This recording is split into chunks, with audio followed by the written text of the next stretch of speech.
ઘણીવાર આપણને કંઈક અલગ ખાવાનું મન થાય ત્યારે દાળ ચોખા પલાળવાનો સમય નથી હોતો, તો દાળ ચોખા પલાળ્યા વગર આ રીતે પ્રીમિક્સ બનાવીને રાખશો તો તમારે જ્યારે ઢોકળા કે હાંડવો ખાવો હશે ત્યારે તમે બનાવી શકશો. હેલો એવરીવન, હું છું મુદ્રિકા સોલંકી. સ્વાગત છે તમારું મારી યુટ્યુબ ચેનલ મુદ્રિકાસ કુકમાં. આજે હું તમારી સાથે એક એવી રેસીપી શેર કરવા જઈ રહી છું જે તમારું કામ સાવ સરળ બનાવી દેશે. તો તેના માટે મેં અહીંયા દાળ અને ચોખા લીધા છે. તો 3 વાટકી ખીચડિયા ચોખા લેવાના છે. અહીંયા આપણે બાસમતી ચોખા નથી લેવાના. 1 વાટકી તુવેરની દાળ, 1 વાટકી ચણાની દાળ, અડધી વાટકી મગની દાળ અને અડધી વાટકી અડદની દાળ. તો અહીંયા જેટલા ચોખા લીધા છે એટલા જ પ્રમાણમાં આપણે દાળ લેવાની છે. તો હવે દાળ અને ચોખાને શેકી લેવાના છે. તો એક પેનની અંદર ચોખા ઉમેરી દઈશું. અહીંયા ચોખાને જો તમારે ધોઈને લેવા હોય તો ધોઈ અને કોરા કરીને પણ લઈ શકો. તો 3 વાટકી ચોખા અને 3 વાટકી દાળ ઉમેરી દેવાની છે. હવે મેં અહીંયા 1 વાટકી ચોખાના પૌવા લીધા છે, એ ઉમેરી દઈશું અને બધી વસ્તુને શેકી લેવાની છે. તો દાળ ચોખા અને પૌવાને બરાબર મિક્સ કરી અને શેકી લઈશું. શેકતી વખતે ગેસની ફ્લેમ લો ટુ મીડિયમ રાખવાની છે. અહીંયા આપણે જે બટાકા પૌવા બનાવીએ છીએ એ જ પૌવા મેં લીધા છે. હવે બધી વસ્તુ શેકાઈ જાય પછી એની અંદર 2 વાટકી રવો ઉમેરવાનો છે. તમારી પાસે સૂજી હોય તો તમે સૂજી પણ ઉમેરી શકો. રવો કે સૂજીને શેકાતા વધારે સમય નહીં લાગે એટલે છેલ્લે ઉમેરવાનો છે. તો અહીંયા બધી વસ્તુ શેકાઈ ગઈ છે. રવો ઉમેરી અને 5-1 મિનિટ આપણે શેકી લેવાનો છે રવાને. પછી બધી વસ્તુને ઠંડી પાડી લઈશું. ઠંડુ પડે પછી મિક્સર જારની અંદર આપણે દળી લેવાનું છે. તો અહીંયા દાળ ચોખા એકદમ ઠંડા પડી ગયા છે. હવે થોડા મિક્સર જારની અંદર ઉમેરી અને દળી લઈશું. તો આ રીતની નાની મિક્સર જાર લેવાની છે એટલે એનાથી એકદમ સરસ દળાઈ જશે.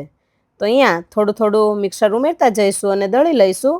તો અહીંયા ઢોકળા અને હાંડવા માટેનો લોટ છે એટલે થોડો કરકરો હોય એવો રાખવાનો છે. તો આ રીતનું એકદમ સરસ કરકરું દળાઈ ગયું છે. હવે આ લોટને ચાળીને લેવાનો છે એટલે બધો લોટ છે એક સરખો થાય.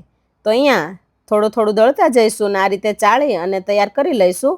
વધારાનું જે મોટો કણ નીકળે એને ફરીથી આપણે મિક્સર જારની અંદર ઉમેરી અને દળી લેવાનું છે.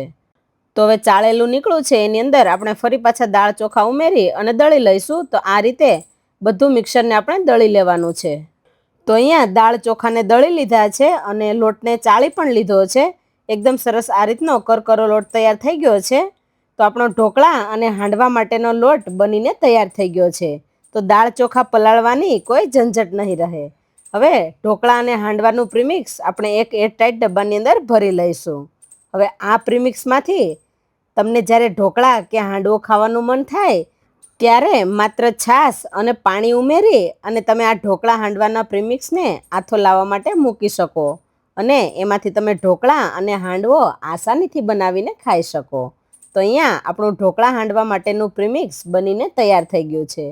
હવે આપણે એમાંથી ઢોકળા અને હાંડવો બનાવીશું. આ તૈયાર થયેલા ઢોકળા અને હાંડવાનું પ્રીમિક્સ તમે 3 થી 4 મહિના એનો ઉપયોગ કરી શકો. 3 થી 4 મહિના આ હાંડવા અને ઢોકળાનું પ્રીમિક્સ એવું ને એવું જ રહે છે. હવે તૈયાર થયેલા પ્રીમિક્સમાંથી ઢોકળા અને હાંડવો કેવી રીતે બનાવવા એ પણ જોઈ લઈએ. તો હવે એક વાસણની અંદર 3 વાટકી ભરીને પ્રીમિક્સ ઉમેરીશું. અહીંયા 3 વાટકી પ્રીમિક્સની સામે 1 વાટકી મેં ખાટી છાશ લીધી છે. તમે ખટાશ પ્રમાણે વધારે કે ઓછી લઈ શકો. હવે 1 વાટકો પાણી ઉમેરી અને બધું બરાબર પહેલાં મિક્સ કરી લેવાનું છે. બરાબર મિક્સ થઈ જાય એટલે થોડું પાણી ઉમેરી અને બેટર બનાવી લઈશું. તો જરૂર પડે એ પ્રમાણે થોડું પાણી ઉમેરી અને ઘાટું બેટર બનાવી લઈશું. અહીંયા આપણે એકદમ પાતળું બેટર ન થઈ જાય એનું ખાસ ધ્યાન રાખીશું. તો હવે બધું બરાબર મિક્સ કરી લઈશું. તો અહીંયા આ રીતનું બેટર બનાવવા માટે મેં 1 વાટકી છાશ અને 3 વાટકી પાણી ઉમેરેલું છે. તો આ રીતનું ઘાટું બેટર બનાવી લઈશું. હવે તૈયાર થયેલા બેટરને 6 થી 7 કલાક માટે આથો લાવવા માટે મૂકી દઈશું. તો અહીંયા 6 કલાક જેવું થઈ ગયું છે અને એકદમ સરસ આથો પણ આવી ગયો છે. આ રીતનો આથો આવી ગયો છે. જો વાતાવરણ ગરમ હોય તો આથો ઝડપથી આવે છે. તો અહીંયા એકદમ સરસ આ રીતનો આથો આવી ગયો છે. તો તૈયાર થયેલા બેટરમાંથી થોડું બેટર કાઢી લઈશું અને એમાંથી આપણે ઢોકળા બનાવીશું. તો અહીંયા મેં આ રીતનું થોડું બેટર કાઢી લીધું છે. હવે એની અંદર સ્વાદ અનુસાર મીઠું, અડધી ચમચીથી ઓછી હળદર, 1 મોટી ચમચી ભરીને આદુ અને મરચાંની પેસ્ટ લીધી છે એ ઉમેરી દઈશું. 1 ચમચી ખાંડ, 1 ચમચીથી ઓછો ઈનો. હવે મેં અહીંયા 3 ચમચી જેટલું પાણી ગરમ કરીને લીધું છે. હવે એની અંદર 2 ચમચી તેલ ઉમેરીશું. તો આ રીતે પાણીને ફૂલ ગરમ કરી અને 2 ચમચી તેલ ઉમેરી અને બરાબર મિક્સ કરી અને તરત જ ઈનોની ઉપર ઉમેરી દેવાનું છે. આ રીતે તેલ અને પાણી ગરમ કરવાથી ઢોકળા જાળીદાર અને સોફ્ટ બનશે. હવે બધું બરાબર મિક્સ કરી લઈશું. તો અહીંયા બેટર બરાબર મિક્સ થઈ ગયું છે. હવે આમાંથી ઢોકળા બનાવીશું. તો ઢોકળા બનાવવા માટે મેં અહીંયા ડીશ લીધી છે અને તેલથી ગ્રીસ કરી લઈશું. ઢોકળિયામાં પાણી ગરમ મૂકી દીધું છે. હવે થાળી મૂકી અને એના પર બેટર ઉમેરી દઈશું. ઉપરથી લાલ મરચું છાંટી દઈશું અને 10થી 12 મિનિટ ઢાંકીને ચડવા દઈશું. તો અહીંયા ગેસની ફ્લેમ હાઈ રાખવાની છે. એક થાળી ચડે છે ત્યાં બીજી થાળીમાં આપણે તેલ લગાવી દઈશું. તો અહીંયા તમારે જે પ્રમાણે ઢોકળા જાડા કે પાતળા કરવા હોય એ પ્રમાણે બેટર ઉમેરી શકો. તો અહીંયા 10થી 12 મિનિટ જેવું થઈ ગયું છે અને ઢોકળા ચડી ગયા છે. હવે આપણે બીજી થાળી પણ મૂકી દઈશું. તો એમાં બેટર ઉમેરી અને ઉપરથી લાલ મરચું છાંટી દઈશું. અહીંયા તમારે ઢોકળા જો વધારે ફૂલેલા કરવા હોય તો થોડું બેટર વધારે ઉમેરી શકો. ઢાંકી અને 10થી 12 મિનિટ ચડવા દઈશું. તો અહીંયા 12 મિનિટ જેવું થઈ ગયું છે અને ઢોકળા એકદમ સરસ ચડી ગયા છે. હવે કાઢી લઈશું અને ઠંડા પડવા દઈશું. ઠંડા પડે પછી ઉપર શીંગ તેલ ઉમેરી અને આ રીતે ફેલાવી દઈશું અને કાપા પાડી લઈશું. તો અહીંયા આ રીતે શીંગ તેલ ઉમેરવાથી ઢોકળા છે એ ખાવામાં ગળે અટકશે નહીં અને એકદમ સોફ્ટ બનશે.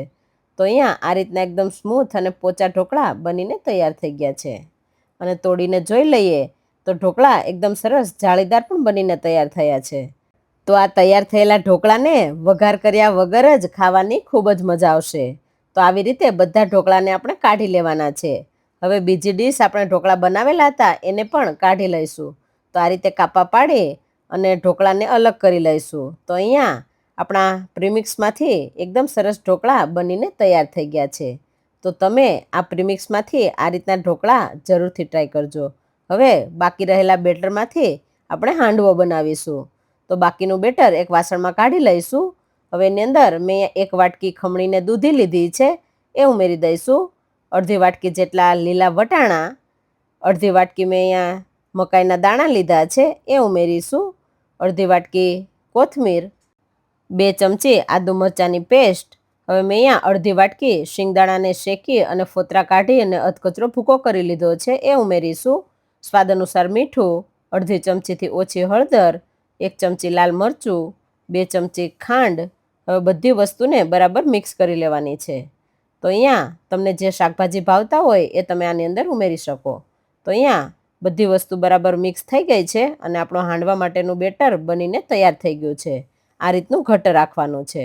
હવે એને જાળીદાર બનાવવા માટે અડધી ચમચી ઈનો ઉમેરીશું. હવે મેં આ 4 ચમચી તેલ ગરમ કરીને લીધું છે. એની અંદર અડધી ચમચી રાઈ, અડધી ચમચી આખું જીરું, 1 ચમચી સફેદ તલ, મીઠા લીમડાના પાન, ચપટી હિંગ. હવે મેં અહીંયા સૂકા 2 લાલ મરચાંના આ રીતે ટુકડા કરીને લીધા છે એ ઉમેરી દઈશું. હવે આ ગરમ ગરમ વઘારને બેટરની અંદર ઉમેરી દઈશું. બેટરની અંદર આ રીતનો વઘાર ઉમેરવાથી હાંડવો ખાવામાં ખૂબ જ ટેસ્ટી લાગે છે. વઘારને બરાબર મિક્સ કરી લઈશું. હવે હાંડવો બનાવવા માટે એક પેનની અંદર 2 ચમચી જેટલું તેલ ઉમેરીશું.